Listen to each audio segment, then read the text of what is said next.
Здравствуйте, дорогие друзья! Я рада вас приветствовать на моем канале.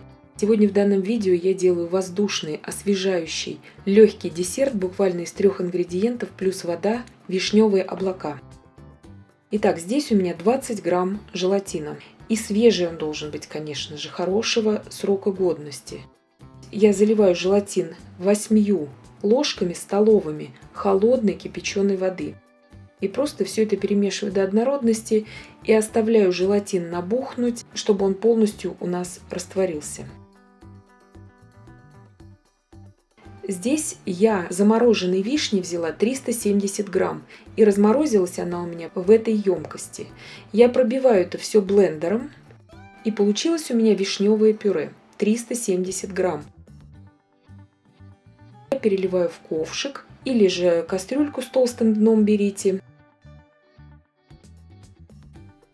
Насыпаю также туда 130 грамм сахара, так как вишня сама по себе очень кислая. И перемешиваю. Это у меня не черешня, это вишня, именно кислая вишня. Сейчас я это все ставлю на огонь, довожу до кипения. Смесь у меня закипела, и я ее сняла с огня. Смесь очень горячая сейчас. Я добавляю туда весь набухший желатин. Желатин сейчас полностью растворится в горячей смеси. Аккуратно все это перемешиваю до полного растворения желатина.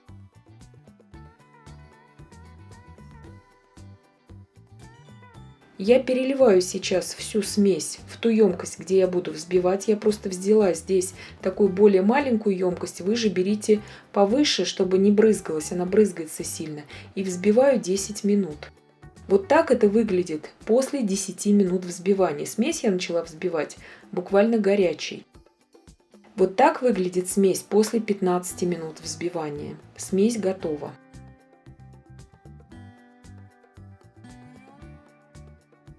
Теперь я уже могу ее перекладывать в ту емкость, где она у меня будет стабилизироваться, и убрать ее в холодильник. Переливать вы ее можете абсолютно в любую форму. Застилаем форму пленкой пищевой. Смазываем эту пленку обязательно растительным маслом без запаха. Иначе, так как желатиновая смесь, желатин всегда прилипает ко всему.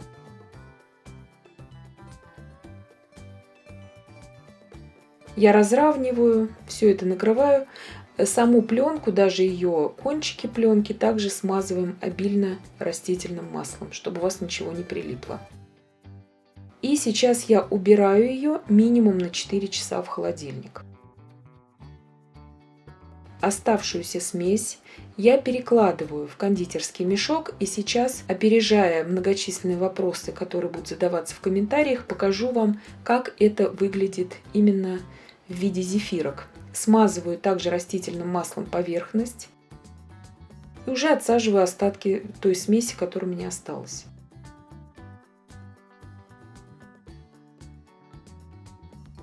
Также убираю в холодильник для стабилизации.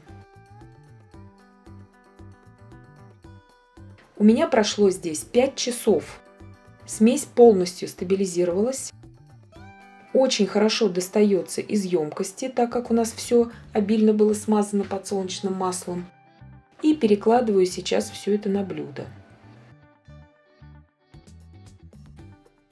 Десерт получается необыкновенно вкусным, легким и воздушным.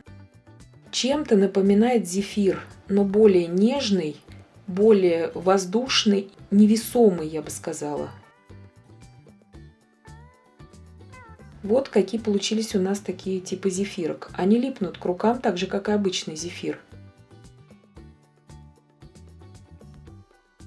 Такая стабильная у него текстура внутри у этого десерта. Зефиром назвать не могу.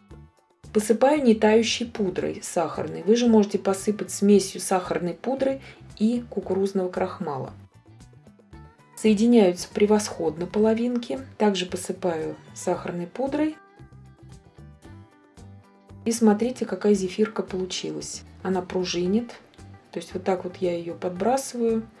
И она отскакивает очень хорошо от поверхности. Она ни в коем случае не клейкая, не липкая. После того, как посыпали нетающей пудрой. Еще раз повторяю, у кого нет не тающей пудры, вы можете взять также крахмал и сахарную пудру.